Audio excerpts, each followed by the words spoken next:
अब जो आगे वर्णन कर रहे हैं उसमें महापुरुषों की पहचान है।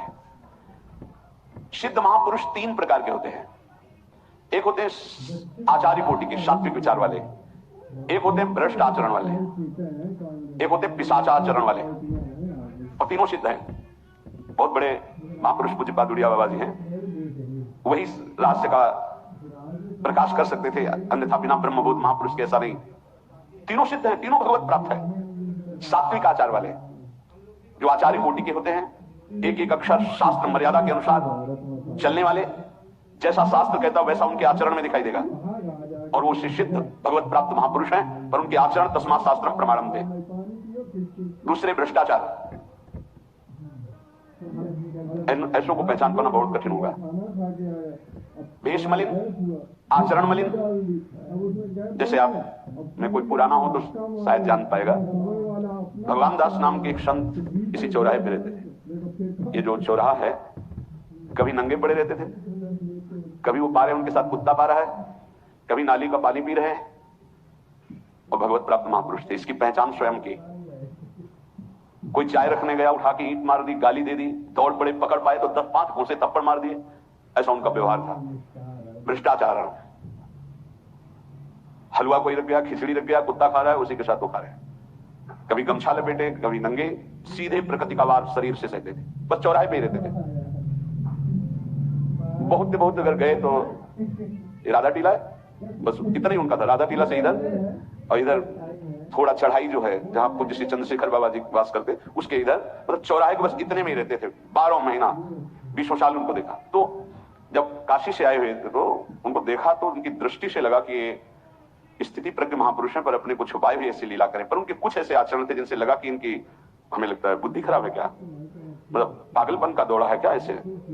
राधा रमण जी दर्शन करने गए तो जो पुंडरीक जी हैं इनके बाबा, वो उस समय थे, उनके पुत्र जो पुंडरीक जी के पिताजी, वो उनके सहयोग में, तो करुणा कृपा हुई उनकी, उन्होंने देखा। वो तो बाद में परिचय जाना उनका, हमें पता नहीं, तो बाद में परिचय। वो पीत वस्त्र धारण किए हुए वयोवृद्ध है, दलिया लाए, राधा रमण जी को निकाल करके अपने को प्रसाद मिला, तो सीधे राधा रमण जी की कृपा का अवलोकन करते हैं। और परिक्रमा लगाना, एकदम संकल्प बना, कमंडल में 2 कुलिया रखी, ढक्कन से ढक के, और बस मन में आया कि अगर वो बाबा हमसे आते हैं, हमारे कमंडल से कुलिया, सत्य परम सत्य कुलिया लेते हैं और पाते हैं और फिर रख के चल देते, तो मैं मान जाऊंगा कि प्रभु ये आपके धाम के सिद्ध महापुरुष हैं, आए हुए थे हम काशी से ऐसे। क्योंकि काशी में ऐसी लीलाएं देखी थी बड़े अद्भुत कोटि के महापुरुषों को। आपसे सत्य कहते, वो पेड़ हट गया, रमण रेती में था, बीच रोड में था, चबूतरा बना था, वो ऐसे पड़े थे, वहां के हम बैठ गए, बिजली की तरह उठे, रफ्तार से आए, खड़े हो गए बिल्कुल, क्योंकि हमें पता था कि घूसा थप्पड़ इनका प्रसाद होता है। हम कहा उस समय, हम कहा अगर हाथ चलाएंगे तो पकड़ लेंगे ना, बिल्कुल पोजीशन में खड़े।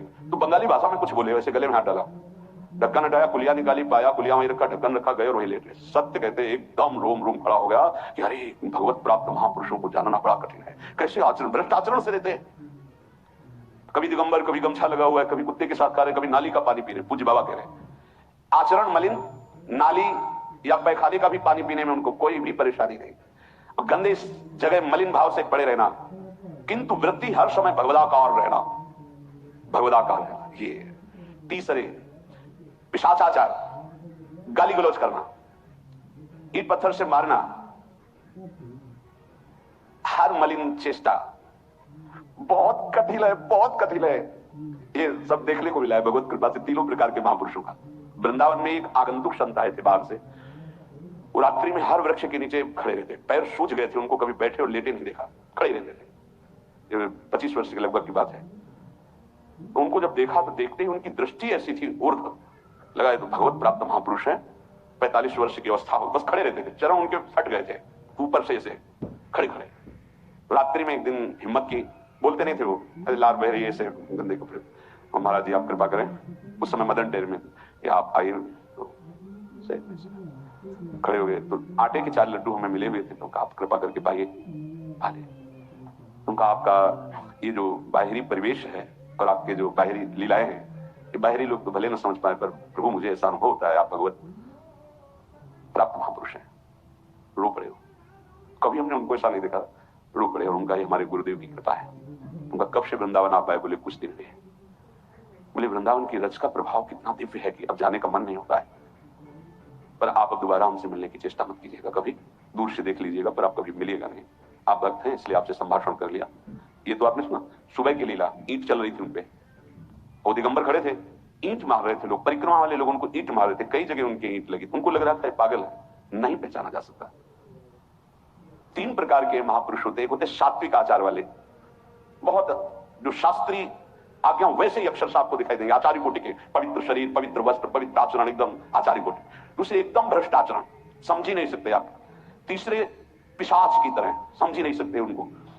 अब लाभ होता है केवल पहले वाले से, सात्विक तस्मात् शास्त्रम प्रमाणम थे, इससे जनता का लाभ होता है। इन 2 से विशेष हानि हो जाती है, क्योंकि इनके आचरण ऐसे होते हैं, साधु अवज्ञा तुरंत बहुत जल्दी विनाश होता है ऐसे महापुरुषों के अपमान से। सात्विक महापुरुषों के नहीं, अगर उनसे अपमान भी हो जाएगा तो क्षमा करेंगे वो सब। इनको न क्षमा से मतलब है, न पिटाई से मतलब है, इनकी दैवी शक्ति तुम्हारा नाश कर देगी। ऐसे से बहुत, क्योंकि इनको समझ में नहीं आएगा ना।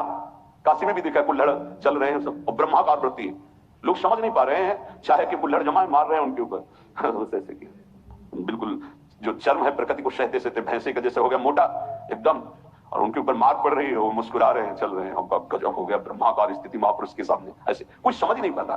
तो कह रहे हैं ऐसे भक्तों से प्रायः सबकी हानि हो जाती है, क्योंकि समझ पाते नहीं कि स्थिति क्या है, और जब उनका अपमान करते हैं, उनको मारते हैं, पीटते हैं, उनका सर्वनाश हो जाता है। वो करते नहीं है, उनका प्रभाव कर देता है, पर सात्विक महापुरुषों से किसी का मंगल नहीं होता। इसलिए समाज का परम मंगल शास्त्र के द्वारा आचरण की हुई जो सिद्ध महापुरुष है उनसे होता है। ये 2 प्रकार के महापुरुष जो होते हैं, कई तरह से हानि हो जाती है, आप समझ ही नहीं पाएंगे, आप अपमान कर देंगे, अनिष्ट हो जाएगा आपका, क्योंकि यहां ना क्षमा है ना दंड है, दैवी शक्तियां उनकी सुरक्षा में लगी हुई, वो सर्वनाश कर देंगी।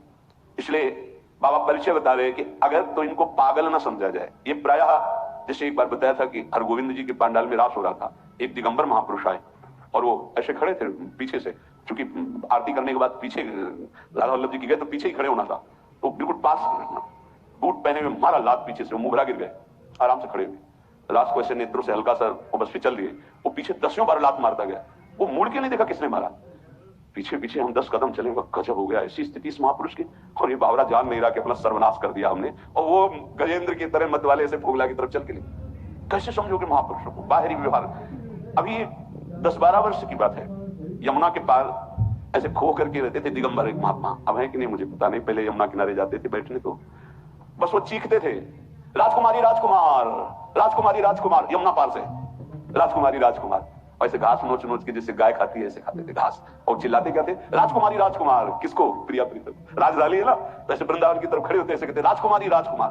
कैसे कोई महापुरुषों को जाने। भगवान कृपा करें कि किसी भी महापुरुष का कभी कोई अनिष्ट हमारे द्वारा ना हो, कहीं कोई अमंगल बर्ताव ना हो जाए, इसलिए परिचय बताया कि आप सोच सकते हैं कि ऐसे भला महापुरुष हो सकते हैं। हाँ पक्का, 3 प्रकार के महापुरुषों के दर्शन हुए।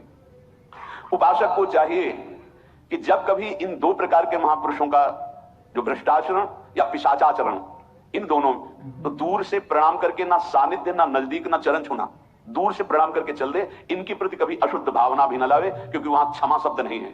जैसे आग में क्षमा शब्द नहीं है, अगर आपने प्यार से भी स्पर्श किया तो दाहिका शक्ति जला देगी, और रोष से भी स्पर्श किया तो उसकी दाहिका शक्ति आपको जला देगी।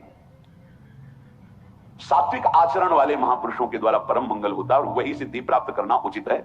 इस कोटि के ये सब भगवान शंकर स्वरूप हैं, इनको केवल प्रणाम है, ना इनके आचरण अनुकरणीय है, ना इनकी स्थिति परिचय में आ सकती है।